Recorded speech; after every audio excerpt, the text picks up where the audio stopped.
सबको समझ आया था? हड़प्पा वाले में कोई दिक्कत किसी को?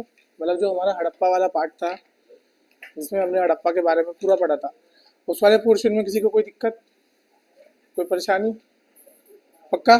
उसका अगर प्री के लेवल का कंटेंट आएगा तो वो लिख लोगे आप लोग? हाँ भाई बताओ। अगर प्री के पर्सपेक्टिव से कुछ पूछा जाएगा तो वो लिख लोगे? मतलब जितने सारे हमने टॉपिक्स पढ़े थे, फॉर एग्जांपल किसी भी साइट के बारे में कोई इंपॉर्टेंट पॉइंट हमने पढ़ा था, वो याद है आप सबको? जैसे टेराकोटा के फिगर्स कौन सा कहाँ से मिला था, आपका मोहनजोदारो से कौन सी चीज़ मिली थी, हड़प्पा से कौन सी चीज़ें मिली थी, कालीबंगा से कौन सी चीज़ें मिली थी, कौन सी बिगेस्ट साइट होती थी, ऐसे छोटे छोटे जो सवाल होते हैं ये वाले सवाल याद रहेंगे। फिर दूसरे जो सवाल हमने पढ़े थे जो मीन्स ओरिएंटेड वाले थे, जिसमें art and culture of Harappa पढ़ा, टाउन प्लानिंग ऑफ हड़प्पा पढ़ा, टेराकोटा फिगर्स ऑफ हड़प्पा पढ़ा, इनका सिग्निफिकेंस क्या होता था, या रिलीजन ऑफ हड़प्पा पढ़ा, इनका सिग्निफिकेंस क्या होता था। ये सारे टॉपिक क्लियर है आपको? अगर इन सारे टॉपिक्स में कोई दिक्कत नहीं है तो नेक्स्ट जो हमारा पार्ट होगा दैट इज वैदिक सोसाइटी।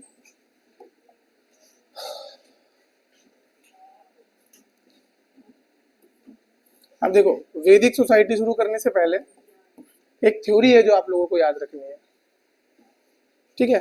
अब वो थ्योरी कौन सी है? वो थ्योरी ये है कि कैसे वेदों को इस्टेब्लिश किया गया। और सबसे पहले तो ये समझना होगा इस्टेब्लिश किया किन लोगों ने।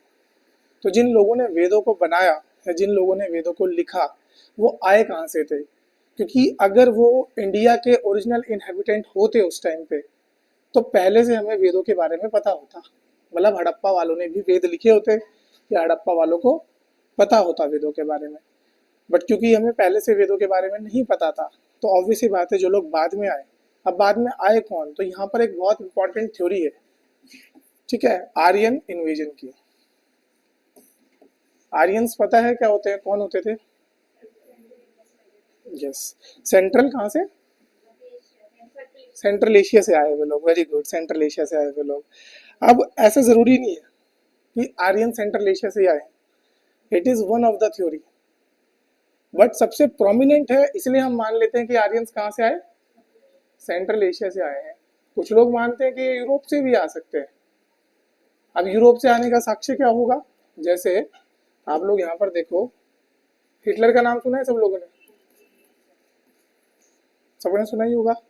क्या किया है वो तो उससे ज्यादा आप लोगों को पता होगा, है ना? किस तरीके से उसने जूइस पे जेनोसाइड किया था। हिटलर अपने आप को कौन सी रेस का मानता था, या हिटलर कौन सी रेस को सबसे सुप्रीम माना करता था कि सिर्फ इसी रेस के लोगों को जीने का अधिकार है, या इस रेस के लोग ही अच्छे होते हैं, बाकी रेस के लोग उतने केपेबल नहीं होते? बताओ। हाँ, ब्लॉन्ड हेयर ब्लू आइज तो ठीक है, पर रेस कौन सी होती थी? Yes, Aryan race. वो भी यही बोलता था कि आर्यन रेस सबसे बढ़िया होती है, और सिर्फ इसी वजह से जर्मनी, उस समय पे जर्मनी और इंडिया के बीच अच्छे संबंध थे। आप देखोगे ना, सुभाष चंद्र बोस के साथ हिटलर के अच्छे संबंध थे। क्यों थे? क्योंकि वो इंडिया, उसको भी पता था कि इंडिया में भी कौन सी रेस रहती है? आर्यन रेस रहती है। इस वजह से वो थोड़ा सा यहाँ पर हमारा क्लोज क्या बन गया था, एक क्लोज सपोर्टर बन गया था कि हाँ यार ठीक है, चलो ये भी आर्यन से और हम भी आर्यन से, तो हम लोग भी इनके साथ।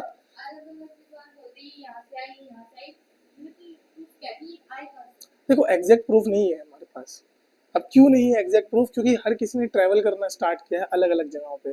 जैसे अगर मैं आपको बहुत बेसिक थ्योरी बोलूँ तो सबसे पुरानी थ्योरी पता है क्या बताती है? कि ह्यूमंस कहाँ से शुरू हुए, ह्यूमंस ने जो ट्रैवल करना है शुरू कहाँ से किया। अगर आप ह्यूमंस की बात करोगे तो ह्यूमंस ने ट्रैवल करना शुरू किया है इस तरीके से, अफ्रीका बनाओगे और यहाँ पर आप, ठीक है, ये रहा यूरोप, इधर पे आओगे और यहाँ पे इंडिया, ठीक है, रफ रफ मैप बना देता हूँ।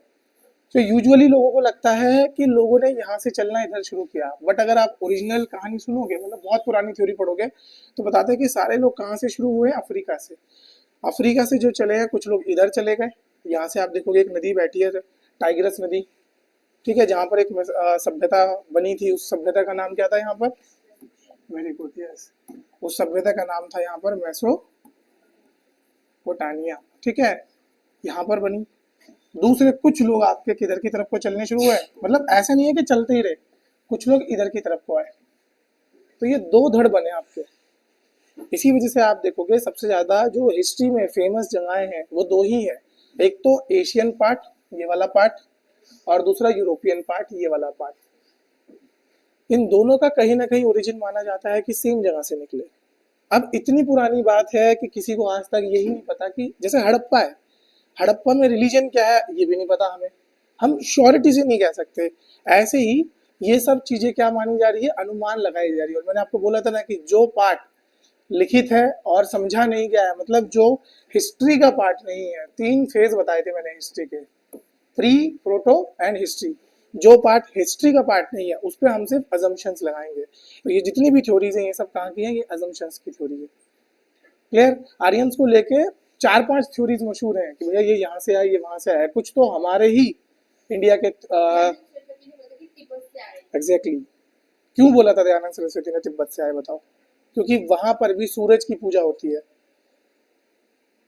जैसे हम करते हैं ना सूर्य की और चंद्रमा की पूजा करते हैं, एग्जैक्टली सेम पूजा तिब्बत के लोग भी करते हैं। किसकी? सूर्य की, चंद्रमा की। तो उन्होंने बोला यार वो भी करते हैं, हम भी करते हैं, तो क्या पता हम भी वहीं से आए हों या उनमें हमसे हमें कोई क्लोज लिंक हो। दयानंद सरस्वती के साथ साथ आई थिंक बाल गंगाधर तिलक भी थे जिन्होंने एक थ्योरी दी है। यस, दयानंद सरस्वती ने तिब्बत थ्योरी दी है और आर्कटिक रीजन थ्योरी दी है बाल गंगाधर तिलक ने, कि कहाँ से शुरू है, आर्कटिक से शुरू है। तो ऐसे 4 से 5 थ्योरी हैं जो बताती हैं आर्यंस कहाँ से आए, और ये सिर्फ सारे अजम्पशन है। उनमें सबसे ज्यादा प्रोमिनेंट जो है वो मानी जाती है Central Asian theory. Yes, Max Muller की जो नहीं, हाँ मैक्स म्यूलर की जो थ्योरी है। इसके अलावा जो यूरोप वाली थी वो भी आपकी है विलियम जोन्स और मॉर्गन की। तो जितने भी लोगों ने ये थ्योरी दी है, अब उनमें से सबसे ज्यादा एक्सेप्टेबल कौन सी है, सेंट्रल एशियन थ्योरी जो मैक्स म्यूलर ने दी है। ठीक है, इसलिए आप सब लोगों ने अभी तक यही सुना होगा कि सिर्फ कहाँ से आए, सेंट्रल एशिया से आए। जब तक हम पढ़ते नहीं है तब तक हमें पता भी नहीं लगता कि यार ऐसी कोई और भी थ्योरीज हैं कि नहीं है। क्लियर? तो अभी इन सब के बारे में बात करेंगे। तो टाइमलाइन एक बार से समझ लेते हैं। हड़प्पा की टाइमलाइन कितनी बताई थी मैंने, कहाँ तक खत्म हो गया था हड़प्पा? 1500 बीसी। हाँ चलो लो, 1700 बीसीई में आपका हड़प्पा डिक्लाइन हो गया। मान लेते कि मैच्योर फेज गया। हाँ ये भी अलग अलग होता है। हिस्ट्री में अगर आप एनसीईआरटी में देखोगे तो अलग लिखा है, जो स्टैटिक की बुक्स देखोगे उनमें अलग लिखा है। अब इसका भी कारण है क्योंकि ये जो टाइम पीरियड लिया गया है ये मैच्योर टाइम पीरियड लिया जाता है। ये मैंने जब हड़प्पा शुरू करा था हमने तभी बता दिया था कि जो भी टाइम पीरियड लिया जाएगा वो आपका सिर्फ मैच्योर समय का लिया जाएगा। क्योंकि हाँ, जिसमें वो सबसे ज्यादा एकदम अपने पीक पे चली है वो सभ्यता। अर्ली फेज नहीं लेते, लेटर फेज नहीं लेते, क्योंकि लेटर फेज में वो डिक्लाइन दिख रही है, अर्ली फेज में अभी बनता हुआ दिख रही है जो मेन फेज है। ठीक है, इसलिए तो मैंने आपको बताया था 2300 से लेके 1700 बीसी, कहीं कहीं पर 1900 बीसी देखने को मिलेगा। मैं रफ रफ में आपको बता देता हूँ कि 1500 तक खत्म हो गया ये। ठीक है, जो मैं समझा रहा हूँ कि वैदिक आते आते 1500 बीसी तक खत्म हो गया है, चलो मान लेते हैं। अब वैदिक सोसाइटी कब शुरू होगी, तो 1500 बीसी से शुरू होगी। यस, और कहाँ तक जाएगी, 600 बीसी तक जाएगी। क्लियर? अब इसके भी 2 फेज हैं, जैसे वहां पर हमने 2 फेज पढ़े और 3 फेज पढ़े, इसके भी 2 भाग हैं। पहला होता है ऋग वैदिक काल, जिसे हम उत्तर वैदिक भी बोलते हैं, और दूसरा होता है लेटर, ऋग वैदिक और लेटर वैदिक। क्लियर? हाँ जी, कोई कंफ्यूजन इसमें? अब ऋग वैदिक में बेसिकली यहाँ बताया गया है कि सबसे ज्यादा कौन सा वेद फेमस है, ऋग्वेद है। और जो बाकी 3 वेद है वो कब आए, वो आए लेटर वैदिक में। 3 कौन कौन से हैं, साम, यजुर और अथर्व। ठीक है, अथर्ववेद यहाँ पर, इन तीनों के बारे में पढ़ेंगे, ऋग्वेद के बारे में भी पढ़ेंगे। अभी बेसिक डिफरेंस आपको समझ आया? और इन दोनों फेजेस के बीच में एक जो इंपॉर्टेंट डिस्कवरी हुई थी दैट इज द, ये जो यहाँ पे क्लियर डिमार्केशन कर जाती है, that is 1000 BCE and that is your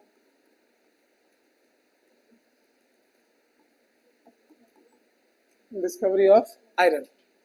जो डिस्टिंक्शन यहाँ पर देखे जाती है that was your discovery of iron, जो कि यहाँ पर गैप क्रिएट करती है कि भैया ये जो 1000 BC था ना, यहाँ पर क्या हुआ है, डिस्कवरी ऑफ आयरन हुआ है।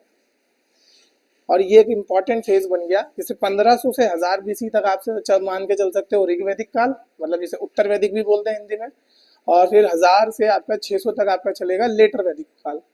क्लियर? ये टाइमलाइन का बस इंपॉर्टेंट आप लोग ध्यान रख लेना। अब इसके बीच में क्या क्या चीजें हुई है, तो इतना समझना कि जैसे जो हमारा ये हड़प्पन सिविलाइजेशन थी वो कैसी हुआ करती थी, वो अर्बन कल्चर हुआ करता था। हड़प्पा के बाद ये जो वैदिक सोसाइटी आई है, ये कैसी सोसाइटी बनी, यस, ये रूरल सोसाइटी बनी। इसके बाद अब दोबारा जाके हम क्या बनेंगे, अर्बन बनेंगे। सेकेंड अर्बनाइजेशन कब आएगा, महाजनपदास के टाइम आएगा। क्लियर। तो ये तीन चीजें आपको याद रखनी है यहाँ पर वैदिक के बारे में। अब देखो यहाँ पे हमें वैदिक सोसाइटी के बारे में कहाँ कहाँ से हमें पता लगता है, सिर्फ वेदों से नहीं पता लगता, और भी बहुत सारे स्रोत हैं जहाँ से हमें पता लगता है। तो जैसे एक मेन स्रोत तो आपके क्या हो गए, ऋग्वेद हो गया, और ये तीन वेद हो गया। तो पहला सोर्स तो आपका ये हो गया जहाँ से आप वैदिक सोसाइटी के बारे में पढ़ सकते हो। इसके बाद एक ईरानियन बुक है, इसका नाम आपने सुना होगा, जैन अवेस्ता, सुना है? It is like Rigveda of Iran. मतलब अगर आप ऋग्वेद को पढ़ोगे और जैन अवस्था को पढ़ोगे तो दोनों की भाषा भी कहीं ना कहीं सिमिलर आपको देखने को मिलेगी। ठीक है, भाषा किस तरीके से सिमिलर होगी, क्योंकि दोनों में जो भगवान है, जो जमीन है, इनका मेंशन बार बार देखने को मिला है, और कहीं ना कहीं ये हमारे वेदों से शुरू मतलब मिलती जुलती है। तो जो सोर्सेज मैं आपको बता रहा हूँ उनको लिख लेना। ठीक है, तो सबसे पहला सोर्स जहाँ से आपको मिलेगा दैट इज जैन अवेस्ता। कभी कोई पूछे जैन अवेस्ता कहाँ की बुक है, ये ईरान की बुक है। जैसे हमारे यहाँ की ऋग्वेद है वैसे ही ईरान की क्या है, जैन अवेस्ता है। और जो जैन अवेस्ता है इसकी भाषा भी लगभग लगभग आपको कैसी देखने को मिलेगी, हमारे ऋग्वेदों की भाषा की तरह ही देखने को मिलेगी। क्लियर। और कहीं ना कहीं जैसे आप देखोगे कि जो जैन अवेस्ता है इसमें बहुत सारे जो शब्द हैं वो हमारे ऋग्वेद से मिलते जुलते हैं। जैसे हम असुर बोलते हैं, वो अहुर बोलते हैं। सा और हा का फर्क आ जाता है बस। अगर हम किसी को असुर बोल रहे हैं, असुर मतलब राक्षस बोल रहे हैं ना, मतलब असुर तो सुना होगा सब लोगों ने। अगर वेदों में असुर बोला गया है तो उनके अवेस्ता में क्या बोला गया, अहुर। बस शाह और हा का फर्क हो जाता है, उससे ज्यादा कोई फर्क नहीं है। इसलिए तो जैन अवस्था को हम डायरेक्टली किससे कंपेयर करते हैं, ऋग्वेद से कंपेयर करके पढ़ते हैं कि जैन अवस्था और ऋग्वेद लगभग लगभग एक ही समय पर लिखी गई, एक ही जैसे लोगों के द्वारा लिखी गई है। और क्योंकि ईरान कहाँ पड़ता है आपका, सेंट्रल एशिया के पास पड़ता है, तो ये हमारे सेंट्रल एशियन थ्योरी को और ज्यादा सपोर्ट करता है। क्लियर। ये जो शाह और हा का है ना कि रिप्लेसिबली एस और एच, तो असुरा हम लिखेंगे असुरा, वो लिखेंगे अहुरा। क्लियर। हम लिखते हैं सोम, ठीक है, वो लिखेंगे होम। तो यहाँ पे हम जैसे सोम रस बोलते हैं वो होम रस बोलते हैं। अब ये भी हो सकता है कि वहाँ की भाषा थोड़ी अलग है या प्रोनाउंसिएशन में फर्क आ जाता है। जैसे बहुत सारे यूरोपियंस इंडिया के शाह को प्रोनाउंस नहीं कर पाए, तो सिंधु को वो उन्होंने इंदू कर दिया, इंडस कर दिया। ठीक है, तो वैसा ही कुछ यहाँ पर हो सकता है कि भैया ये शाह प्रोनाउंस ना कर पाते हो, क्योंकि शाह थोड़ा सा एक ऐसा शब्द है जो बहुत सारे लोगों को दिक्कत होती है। बहुत सारे इंडियंस भी शाह को शाह नहीं बोल पाते। पता है ना तीन तरह के शाह होते हैं, कोई क्लियर बोल सकता है कि कौन कौन से शाह होते हैं, मतलब बोलते वक्त सीधे। एक तो सा हो गया, सा से सपेरे वाला। दूसरा, हाँ, और षटकोण वाला प्रोनाउंस करते हुए कैसे अलग होंगे, बताओ। कोई ऐसा एक सेंटेंस बोल के दिखाओ जिसमें तीनों शाह यूज कर लो आप अलग अलग।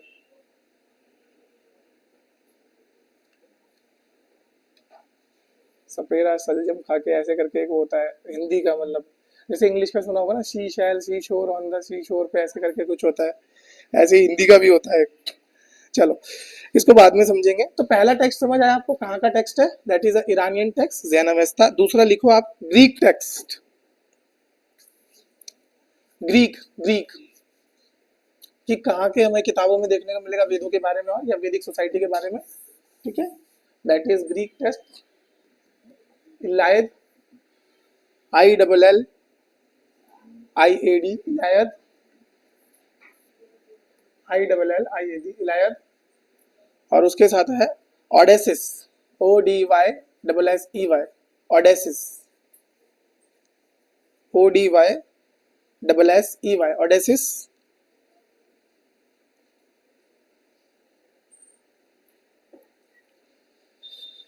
ठीक है, इसमें क्या लिखा गया है, इसमें indirect reference of Indo European trade के बारे में लिखाया गया है। जैसे हमने कहाँ पर पढ़ा था, मेसोपोटामियन जो टेक्स्ट होते हैं उनमें 3-4 जगहों के बारे में लिखा है, और हड़प्पा को किस नाम से बताया गया है, कौन सा नाम बताया था मैंने कि इस नाम से हड़प्पा को डिनोट किया जाता था उस समय।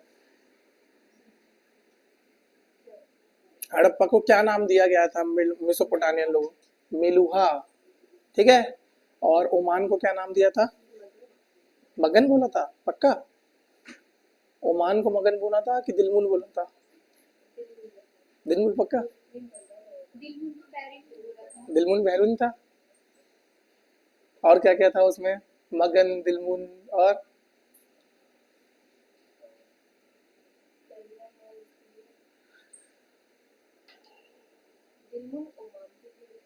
दिलमुल ओमान एक ही था। अच्छा ठीक है, और बहरेन का नाम क्या था, रिवीजन कर लेना, रिवीजन बहुत जरूरी है तुम लोगों के लिए इसीलिए, ठीक है। तो ऐसे ही इलायद और ओडेसिस में आपका किसका है, इंडो ईरानियन ट्रेड के बारे में जिक्र है, ठीक है, इंडो यूरोपियन। अगला देखो, अब कुछ इंस्क्रिप्शन है, तो इसमें ज्यादा वाले तो नहीं, बट हाँ दो आपको इंस्क्रिप्शन तो याद रखने हैं। पहले का नाम लिख लो, BOGHAZKOI,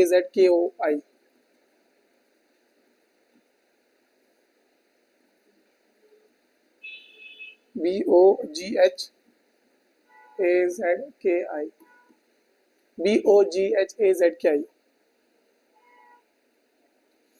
ये वाला इंस्क्रिप्शन है। लगभग लगभग 1400 BC में लिखा गया था ये इंस्क्रिप्शन।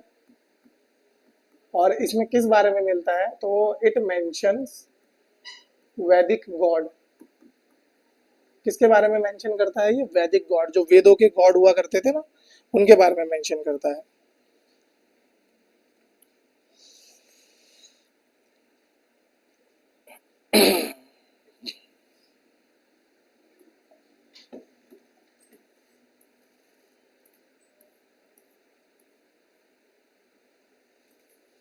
खाली जगह नहीं है क्या यार,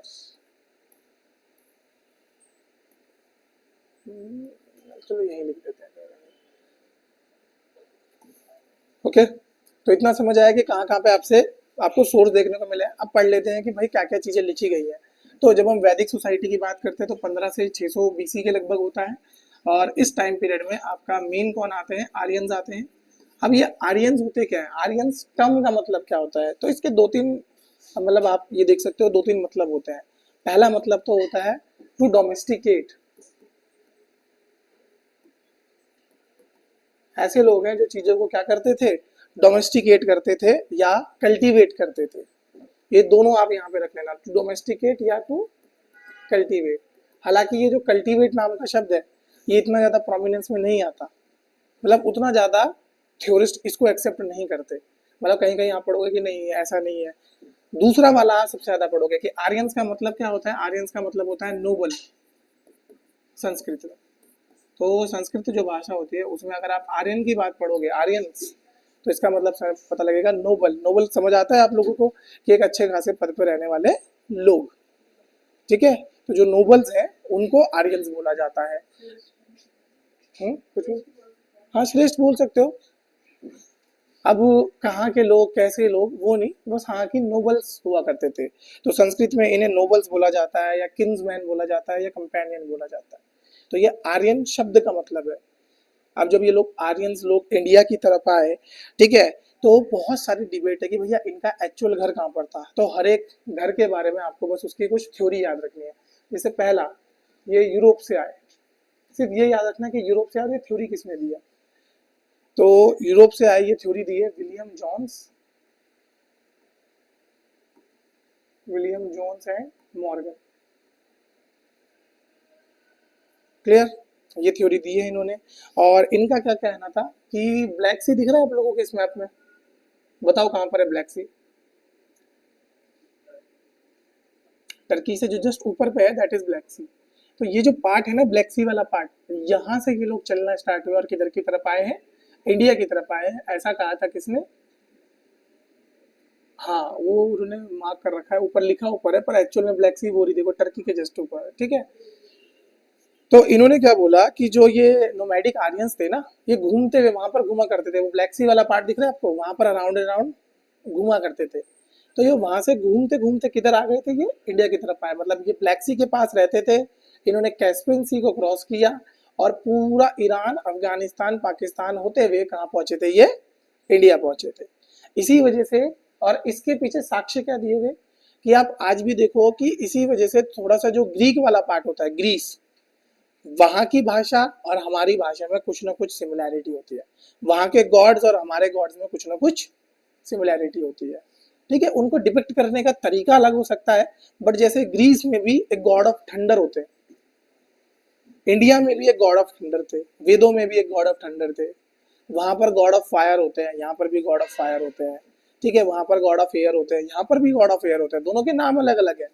ठीक है, दोनों को डिपिक्ट करने का तरीका अलग अलग है, बट होते हैं। ठीक है, जैसे वहाँ पे ज्यूस होते हैं। ठीक है, ज्यूस उनके मतलब आई थिंक ज्यूस को देवता बोला जाता है किसी चीज का, गॉड ऑफ थंडर ही बोला जाता है। हमारे यहाँ सेम काम कौन करता है, इंद्र। और ध्यान रखना, इंद्र जो थे, हाँ थॉर नहीं था गॉड ऑफ थंडर वो मार्वल वालों ने बना है, ज्यूस हुआ करता था। ठीक है, हमारे यहाँ, और इंद्र भी क्या होती है, एक पदवी होती है, जैसे ज्यूस भी एक पदवी है, इंद्र भी क्या है, एक पदवी है। कोई भी मतलब अगर इंद्र की पदवी पे बैठेगा तो उसको भी हम इंद्र कहने लग जाएंगे। तो इस तरीके से आप सिमिलैरिटी देखने को पड़ेगा कि ग्रीस में और इंडिया में, और ग्रीस अगर आप देखोगे तो कहाँ पर दिख रहा है आप लोगों को, हाँ ठीक है। ध्यान रखना, ग्रीस के साथ हमारी एक्सरसाइज भी चलती है, बहुत सारी चीजें। ग्रीस के पास एक इशू चल रहा है, कौन सा, ग्रीस और साइप्रस का इशू। टर्की का भी चल रहा है, यस। हाँ, साइप्रस में आधा टर्की क्लेम करता है, आधा ग्रीस क्लेम करता है, तो वो वाला इशू याद रखना, बहुत बार आता है। और मेडिटेरेनियन के पास है, ये तो ज्यादा जरूरी हो गया। तो यूरोप से है, इस थ्योरी के बारे में समझ आया आप लोगों को? हाँ जी, कुछ पूछ रहे हो? ये वाली कहानी समझ आई कि यूरोप के पास से क्यों माना गया, क्योंकि आज भी आप देखोगे कि भाषा में, ठीक है, कहीं ना कहीं गॉड्स में थोड़ा ना थोड़ा सिमिलैरिटी आपको देखने को मिलती है। अब लिखो अगली, सेंट्रल एशियन थ्योरी, ये सबसे प्रोमिनेंट है।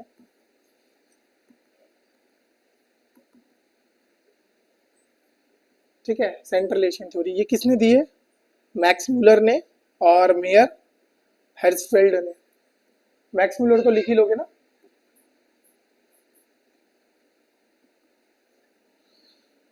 और मेयर, ठीक है, HERZFELD, ठीक है, हर्ट्सफेल्ड ने। अब अगेन इन्होंने क्या बताया, इन्होंने वही बोला है कि सेंट्रल एशिया से क्यों आए, क्योंकि यहाँ पर इन्होंने कंपेयर किया है किस किस को, आपका अवेस्ता एंड ऋग्वेद को। और जब दोनों को इन्होंने कंपेयर किया तो इनको समझ आया कि भाई बहुत सिमिलर कॉन्सेप्ट यूज किए इन्होंने। ठीक है, एक जगह पर तो ये भी माना जाता है कि जो जिनको हम असुर बोलते थे, इनको ये अच्छा मानते थे, मतलब जिनको हम बैड मानते हैं उनको ये अच्छा मानते हैं। एक वो होता है ना कंटेम्पररी, सॉरी, एक कॉन्ट्राडिक्टरी व्यूज थे हम लोगों के। जैसे अगर आप लोगों ने कभी महाभारत वगैरह देखी हो, कुछ भी मतलब देखा होगा, तो वहां पर एक पर्टिकुलर एरिया होता था जिनको बोला जाता था कि यहाँ पे असुर रहते हैं, है ना, और इधर पे नॉर्मल लोग रहते हैं। आप लोग कंफ्यूज भी होते हैं यार, असुर धरती पे कैसे रहते हैं, कहाँ रहते हैं। तो उस समय के लोगों की जो टेरिटरी का कॉन्सेप्ट होता था वो बहुत छोटा होता था। आज के समय नहीं, जैसे हमें पूरी दुनिया का पता है, उस समय दुनिया के लोगों को पता ही नहीं था। ठीक है, इंडिया में कुछ अलग कहानी चल रही होगी, वहाँ नॉर्वे, स्वीडन, फिनलैंड, ब्रिटेन वगैरह के पास वाइकिंग्स चल रहे हैं। ठीक है, वहां पर डार्क एज चल रही है, तो हमारे गोल्डन एज चल रही है, लोगों को पता ही नहीं था इतनी दूर का। ज्यादा से ज्यादा जहां तक वो देख पाते थे तो उतना ही वो कहानी समझते थे कि भैया यही है, और जिस लैंड में वो जाते नहीं थे उसे असुर का लैंड बोलते थे। तो ऐसा माना जाता है कि जिन्हें हम असुर बोलते थे वो कहाँ के साइड के थे, ईरान वगैरह के साइड के थे। क्लियर? और वो हमें असुर बोला करते थे, अहुर। तो जिन्हें हम असुर बोल रहे हैं, बैड बोल रहे हैं, उन्हें वो अच्छा बोल रहे हैं, और जिन्हें हम अच्छा बोल रहे हैं उन्हें वो लोग बुरा बोल रहे हैं। तो ऐसे कॉन्ट्राडिक्टरी चल रहा था। क्लियर? तो अवेस्ता और ऋग्वेद, इन दोनों में बहुत सिमिलैरिटीज आपको यहाँ पर देखने को मिली है। अब क्योंकि इन लोगों में सिमिलैरिटीज देखने को मिली है, सेम कॉन्सेप्ट इन्होंने देखने को मिले हैं। ठीक है, good God, bad God, Demi God's के जो कॉन्सेप्ट होते हैं, इविल स्पिरिट्स के जो कॉन्सेप्ट होते हैं, ये सारे के सारे कॉन्सेप्ट आपको देखने को मिले हैं। मतलब सिर्फ शब्द ही सेम नहीं है, पूरा का पूरा कॉन्सेप्ट आप उठा के देखोगे तो एग्जैक्ट है। तो यहाँ पर हमको प्रूव होती है क्योंकि सेंट्रल एशियन थ्योरी भी हम कहीं ना कहीं मान सकते हैं। फिर आ जाती हैं कुछ इंडियंस के द्वारा थ्योरी दी हुई थ्योरी। ठीक है, ये दो थ्योरीज है जो फॉरेनर्स के द्वारा दी गई है, इसलिए ज्यादा एक्सेप्टेड है। इंडियंस ने जो जो थ्योरी दी है, ऑल दो थोड़ी सी, मतलब I don't want to comment on that, but मुझे लगता है थोड़ी सी एब्सर्ड थ्योरी है, पर पढ़ना पड़ता है हमें। जैसे आर्कटिक रीजन थ्योरी ये दी थी बाल गंगाधर तिलक ने, बस नाम लिख लेना। आर्कटिक रीजन थ्योरी बेसिकली ये क्या बोलते हैं कि जितने भी आर्यंस है वो कहाँ से आए हैं, वो नॉर्थ पोल से आए हैं।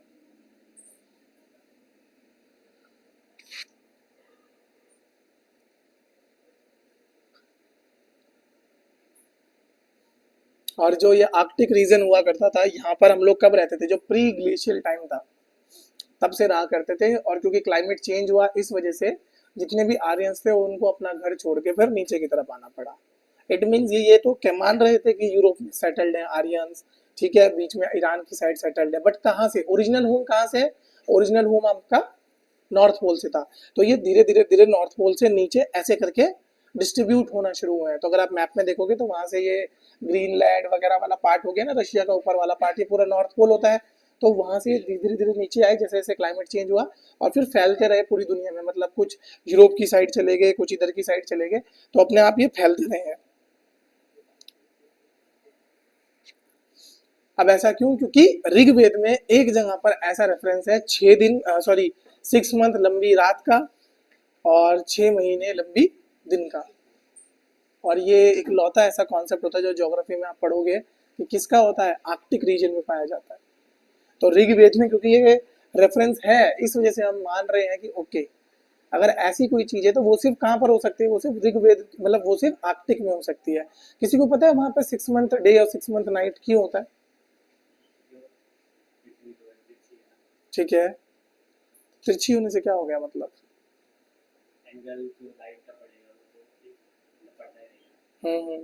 बना सकते हो आप पिक्टोरियल ग्राफ, बना सकते हो उसकी बट एग्जाम में तो खुद ही बनानी पड़ेगी। हाँ भाई, बाकियों को पता है, जो मैं पूछ रहा हूँ कि 6 मंथ डे 6 मंथ नाइट कब होता है, कैसे होता है? ग्लोब वगैरह नहीं है? अरे इससे बढ़िया तो फिर क्या ही हो। देखो ये होती है ना, इसी तरीके से इंक्लाइंड होती है। अब हमारा सन यूजुअली यहाँ पर होता है। इसको समझाने के लिए मतलब ज्योग्राफी पढ़ाता तो बच्चों को एक ही चीज दिखाता हूँ, उससे वो बेचारे समझ जाते हैं बहुत आराम से। ये देखो, अब जब ये घूमेगा ना तो सन यहाँ पर होता है। अरे रुक जा, सन यूजुअली यहाँ पर होता है इस तरीके से, देख रहे हो? तो आप कितना भी घुमा लो आर्कटिक रीजन पे रहेगी रहेगी। बट अगर इसको मैं घुमा के ऐसे, जैसे ये अभी ऐसे है, तो अभी जो लाइट पड़ रही है वो कहाँ पड़ रही है, आर्कटिक। चाहे पूरा दिन और रात हो जाए फिर भी लाइट यहाँ पर है। ठीक है, अब अगर ये कैसे आ जाए, अब अगर ये ऐसे आ जाए, क्योंकि ऐसे धरती ऊपर नीचे जाती है कि नहीं जाती, बताओ पहले। ऐसे में घूमती है, टेढ़ी नहीं घूमती भाई, नहीं।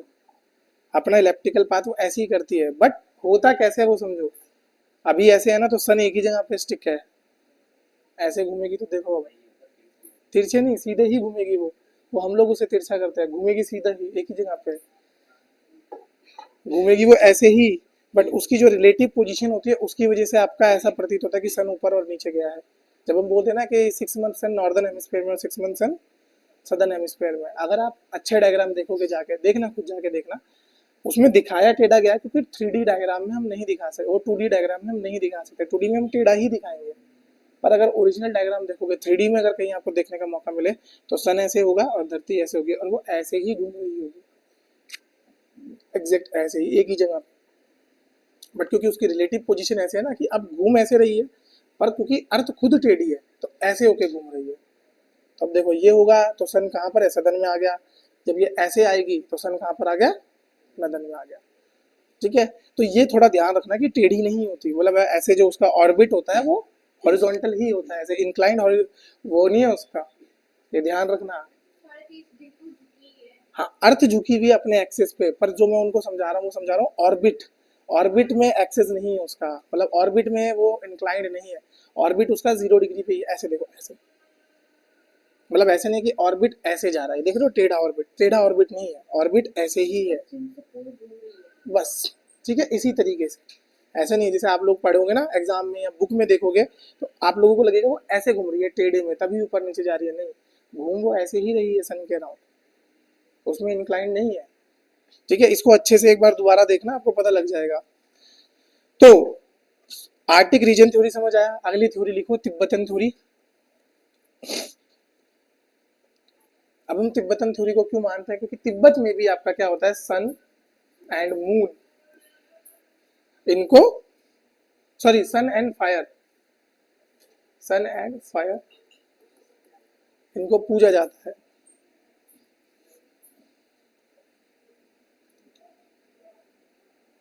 और जो आपके फ्लोरा एंड फौना मेंशन्ड है ऋग्वेद में, मतलब जिन जानवरों की बात करी गई है ऋग्वेद में, वो जानवर आपके कहाँ पाए जाते हैं, वो तिब्बत के इलाके में पाए जाते हैं। ठीक है, कि इस तरह का फूल मिलेगा, वो उस तरह का फूल यूजुअली कहाँ मिलता है आपको, तिब्बत के पास पाया जाएगा, इस तरह के जानवर देखने को मिलेंगे। चलो अब आपसे पूछता हूँ कि यार ऋग्वेद में हमें कौन सी ग्लेशियल थ्योरी भी आपको देखने को मिली है, ठीक है, आर्कटिक रीजन थ्योरी के भी साक्ष्य देखने को मिले हैं, तिब्बतन थ्योरी के भी साक्ष्य देखने को मिले हैं। ऐसा क्या रहा होगा आप लोगों के हिसाब से कि हमें इतनी सारी चीजें देखने को मिली है? सिमिलरिटीज को मिला के कुछ बोलते हैं कि ऐसा उसमें रहा होगा कि ऐसा ऐसा कुछ इधर से देखा कुछ इधर से देखा, तो लगा कि शायद इस चीज से सेंट्रल एरिया में ईरान पड़े थोड़ा दिवाली बुक जन्म वाली और ये ऋग्वेद से मिली, तो उन्होंने दोनों को मिक्स करके बोला कि ये सेंट्रल एशिया से आए हैं इस टाइप से। ठीक है, मतलब मैं वही तो पूछ रहा हूँ कि चलो कहीं से भी आए हो, वो ऋग्वेद में उन्होंने लिखा कैसे कि भाई जहां से भी आए होंगे, वैसा तो है नहीं कि हर जगह से आए होंगे, कि तिब्बत से भी आए हों, सेंट्रल एशिया से भी आए हों, तो ऋग्वेद में कैसे आ गई ये सारी चीजें? हम्म, अब कैसे रही वही तो पूछ रहा हूँ, कहाँ से